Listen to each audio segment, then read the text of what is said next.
ആകാശവാണി. നമസ്കാരം. പ്രാദേശിക വാർത്തകൾ വായിക്കുന്നത് കൃഷ്ണ പ്രകൃതി.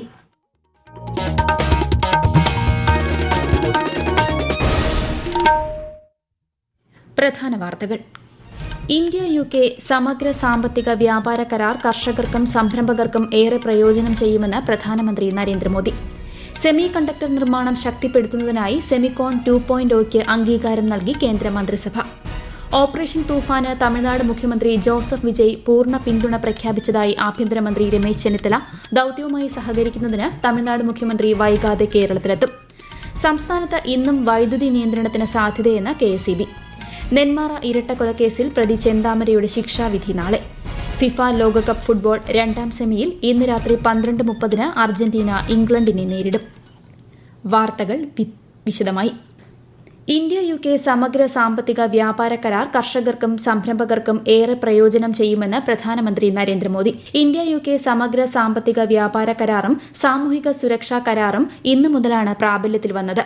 ഇന്ത്യ UK സഹകരണത്തിലെ സുപ്രധാന നിമിഷമാണിതെന്ന് പ്രധാനമന്ത്രി പറഞ്ഞു.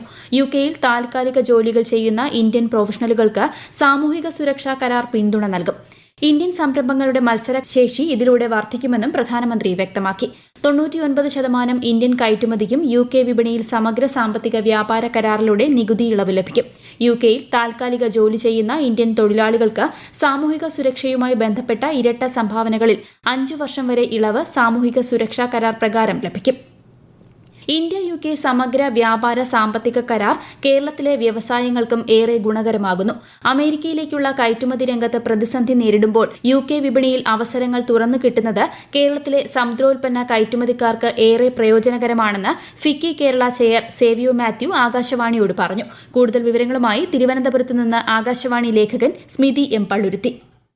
UKയിൽ നിരവധി പ്രവാസി മലയാളികൾ ഉള്ളതിനാൽ പുതിയ കരാർ കേരളത്തിൽ നിന്നുള്ള ഭക്ഷ്യ വ്യവസായ സ്ഥാപനങ്ങൾക്ക് ഏറെ ഗുണകരമാകും. സൂക്ഷ്മ ചെറുകിട ഇടത്തരം മേഖലയിലാണ് കേരളത്തിലെ ഭക്ഷ്യ വ്യവസായ മേഖലയിലെ വലിയൊരു പങ്ക് സംരംഭങ്ങളും എന്നത് ഈ കരാറിന്റെ ഗുണം കൂടുതൽ പേരിലേക്ക് എത്താൻ സഹായകമാകും. സമുദ്രോൽപ്പന്ന മേഖല, ടെക്സ്റ്റൈൽസ്, പാദരക്ഷകൾ എന്നിവയാണ് കരാർ മൂലം കേരളത്തിൽ നേട്ടമുണ്ടാക്കാൻ പോകുന്ന മറ്റ് പ്രധാന മേഖലകൾ. കരാർ പ്രാബല്യത്തിൽ വന്ന ആദ്യ ദിനം തന്നെ ഇതിന്റെ ആനുകൂല്യം പ്രയോജനപ്പെടുത്തിക്കൊണ്ടുള്ള സമുദ്രോൽപ്പന്നങ്ങൾ തിരുവനന്തപുരത്തു നിന്നും കൊച്ചിയിൽ നിന്നും കയറ്റുമതി ചെയ്തതും കരാർ ഭാവിയിൽ ലഭ്യമാക്കാൻ പോകുന്ന നേട്ടങ്ങളുടെ സൂചനയാണ്.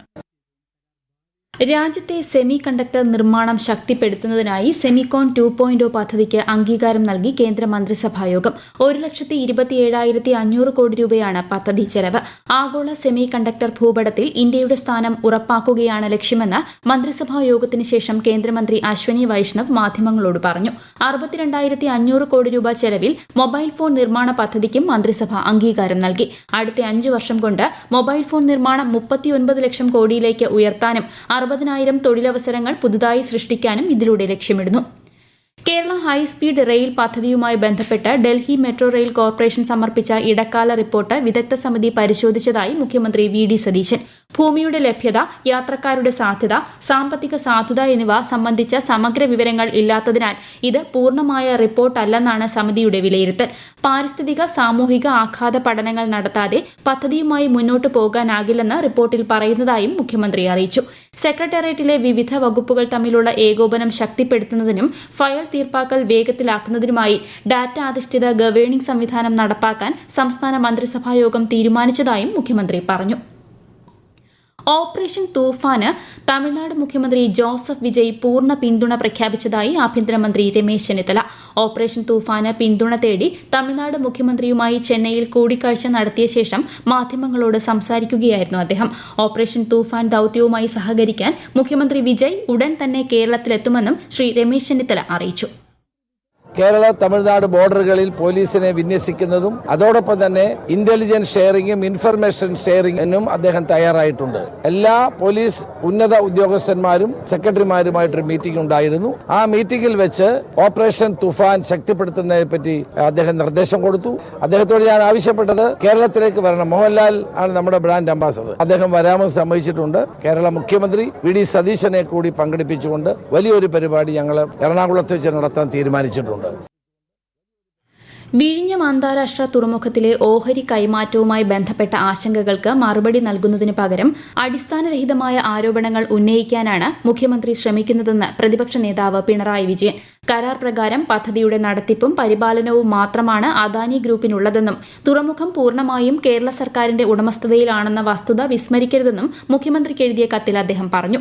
തുറമുഖം കോർപ്പറേറ്റുകൾക്ക് വിട്ടുകൊടുക്കാതെ സർക്കാർ സംരക്ഷിക്കുമെന്ന നിലപാട് പ്രഖ്യാപിക്കാൻ മുഖ്യമന്ത്രി തയ്യാറാകണമെന്നും പ്രതിപക്ഷ നേതാവ് ആവശ്യപ്പെട്ടു.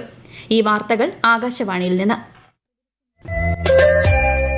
ആകാശവാണി വാർത്തകളും വാർത്താധിഷ്ഠിത പരിപാടികളും all India radio news Thiruvananthapuram YouTube ചാനലിലും @all India radio news Thiruvananthapuram Facebook പേജിലും AR News_ തിരുവനന്തപുരം ഇൻസ്റ്റഗ്രാം അക്കൌണ്ടിലും @AR News_TVM X ഹാൻഡിലും ലഭ്യമാണ്. സംസ്ഥാനത്ത് ഇന്നും വൈദ്യുതി നിയന്ത്രണത്തിന് സാധ്യതയെന്ന് KSEB. പവർ എക്സ്ചേഞ്ച് വഴി ആവശ്യമായ അളവിൽ വൈദ്യുതി ലഭ്യമാകാത്ത സാഹചര്യമുണ്ടായാൽ വൈകുന്നേരത്തെ പീക്ക് സമയങ്ങളിലായിരിക്കും ഭാഗിക വൈദ്യുതി നിയന്ത്രണം ആവശ്യമായി വരിക. സംസ്ഥാന വഖഫ് ബോർഡിനെ സുപ്രധാന തീരുമാനങ്ങൾ എടുക്കുന്നതിൽ നിന്ന് താൽക്കാലികമായി വിലക്കി ഹൈക്കോടതി. വഖഫ് ബോർഡിൽ 2 അമുസ്ലിം അംഗങ്ങളെ ഉൾപ്പെടുത്താത്തതിനെതിരെ BJP നേതാവ് ഷോൺ ജോർജ് ഉൾപ്പെടെ നൽകിയ ഹർജികൾ പരിഗണിക്കുകയായിരുന്നു കോടതി. അടുത്ത ബുധനാഴ്ച സർക്കാരിന്റെയും വഖഫ് ബോർഡിന്റെയും വാദം കോടതി കേൾക്കും. പാലക്കാട് നെന്മാറ ഇരട്ടക്കൊലക്കേസിൽ പ്രതി ചെന്താമരയുടെ ശിക്ഷാവിധി നാളത്തേക്ക് മാറ്റി പാലക്കാട് അഡീഷണൽ സെഷൻസ് കോടതി. പ്രോസിക്യൂഷന്റെയും പ്രതിഭാഗത്തിന്റെയും വാദം ഇന്ന് പൂർത്തിയായി. ചെന്താമര കുറ്റക്കാരനെന്ന് കഴിഞ്ഞ ദിവസം കോടതി കണ്ടെത്തിയിരുന്നു. കർക്കടക മാസ പൂജകൾക്കായി ശബരിമല ക്ഷേത്രനട നാളെ വൈകിട്ട് തുറക്കും. കർക്കടകം 1 മറ്റന്നാൾ മുതൽ ഈ മാസം 21 വരെയാണ് മാസപൂജ നടക്കുക. രാമായണ മാസത്തിൽ വലിയ തിരക്ക് പ്രതീക്ഷിക്കുന്നതിനാൽ വിപുലമായ ഒരുക്കങ്ങളാണ് ഇത്തവണ നടത്തിയിരിക്കുന്നത്. ഫിഫ ലോകകപ്പ് ഫുട്ബോൾ 2ാം സെമിയിൽ ഇന്ന് രാത്രി 12:30 നിലവിലെ ചാമ്പ്യന്മാരായ അർജന്റീന ഇംഗ്ലണ്ടിനെ നേരിടും. കൂടുതൽ വിവരങ്ങളുമായി ആകാശവാണി പ്രതിനിധി സുരേഷ് ബാബു. ഇന്ന് രാത്രിയിലെ അർജന്റീന ഇംഗ്ലണ്ട് പോരാട്ടം ഫുട്ബോൾ ചരിത്രത്തിലെ ഏറ്റവും വലുതും കടുത്തതുമായ വൈരങ്ങളിലൊന്നിന്റെ പുതിയ അധ്യായമാണ്. ഒരു വശത്ത് ലയണൽ മെസ്സിയുടെ ചിറകിലേറി ഒരു കിടിലൻ squad. Enzo Fernandez, Alexis Mac Allister, Julian Alvarez, Emiliano Martinez, ലോകത്തെ വിറപ്പിച്ച പോരാളിക്കൂട്ടം. മറുവശത്ത് Harry Kane, Jude Bellingham, Bukayo Saka, Cole Palmer, ഇംഗ്ലണ്ടിന്റെ സ്വപ്നങ്ങൾക്ക് കരുത്താകുന്ന സൂപ്പർ താരനിര. 3 ലോക കിരീടങ്ങളുമായി അർജന്റീന. 1966 ശേഷം വീണ്ടും ലോകം കീഴടക്കാൻ കാത്തിരിക്കുന്ന ഇംഗ്ലണ്ട്. ഈ മത്സരം ലോകകപ്പിലെ ഏറ്റവും ഉയർന്ന സുരക്ഷാ ഭീഷണിയുള്ള മത്സരങ്ങളിലൊന്നായി അധികൃതർ കണക്കാക്കി കഴിഞ്ഞു. കാരണം ഇത് 2 ടീമുകൾ തമ്മിലുള്ള പോരാട്ടം മാത്രമല്ല, 2 രാജ്യങ്ങളുടെ പതിറ്റാണ്ടുകൾ നീണ്ട ഫുട്ബോൾ ബലാബലം വീണ്ടും കൊമ്പ് കോർക്കുകയാണ്. വിയറ്റ്നാമിലെ ബോട്ട് അപകടത്തിൽ മരിച്ച കൊട്ടാരക്കര സ്വദേശികളായ AC തോമസ്, ലൌനി ദമ്പതികളുടെ സംസ്കാരം കൊട്ടാരക്കര മാർത്തോമ വലിയ പള്ളിയിൽ നടന്നു. ജൂബിലി മന്ദിരത്തിലെ പൊതുദർശനത്തിന് ശേഷമായിരുന്നു സംസ്കാരം. രാഷ്ട്രീയ സാമൂഹ്യ രംഗത്തെ പ്രമുഖർ ഉൾപ്പെടെ നിരവധി പേർ അന്തിമോപചാരം അർപ്പിച്ചു. കോഴിക്കോട് കക്കോടിയിൽ 2 ആൾ താഴ്ചയുള്ള ഭൂഗർഭ ടാങ്ക് വൃത്തിയാക്കുന്നതിനിടെ ശ്വാസതടസ്സമുണ്ടായി ഒരു തൊഴിലാളി മരിച്ചു. പാലത്ത് സ്വദേശി സിറാജാണ് മരിച്ചത്. ഒരാളെ ആശുപത്രിയിൽ പ്രവേശിപ്പിച്ചു. ഫയർഫോഴ്സ് എത്തിയാണ് ഇരുവരെയും പുറത്തെത്തിച്ചത്. പ്രധാനമന്ത്രി നരേന്ദ്രമോദി ആകാശവാണിയിലൂടെ ജനങ്ങളുമായി ആശയങ്ങൾ പങ്കുവയ്ക്കുന്ന പ്രതിമാസ റേഡിയോ പ്രഭാഷണ പരിപാടി മൻ കി ബാത്തിന്റെ 136ാം പതിപ്പ് ഈ മാസം 26-ന്. പരിപാടിയിലേക്കുള്ള ആശയങ്ങളും നിർദ്ദേശങ്ങളും നമോ ആപ്പ്, മൈ GOV എന്നിവയിലൂടെയും 1800117800 എന്ന ടോൾ ഫ്രീ നമ്പറിലൂടെയും ഈ മാസം 24 വരെ പങ്കുവയ്ക്കാം. പൊതുവിഭാഗം റേഷൻ കാർഡുകൾ മുൻഗണനാ വിഭാഗത്തിലേക്ക് മാറ്റാൻ ഓൺലൈൻ അപേക്ഷ മറ്റന്നാൾ വരെ സ്വീകരിക്കും. അക്ഷയ കേന്ദ്രം, സിവിൽ സപ്ലൈസ് വകുപ്പ് വെബ്സൈറ്റിലെ സിറ്റിസൺ ലോഗിൻ എന്നിവ മുഖേനയാണ് അപേക്ഷിക്കേണ്ടത്.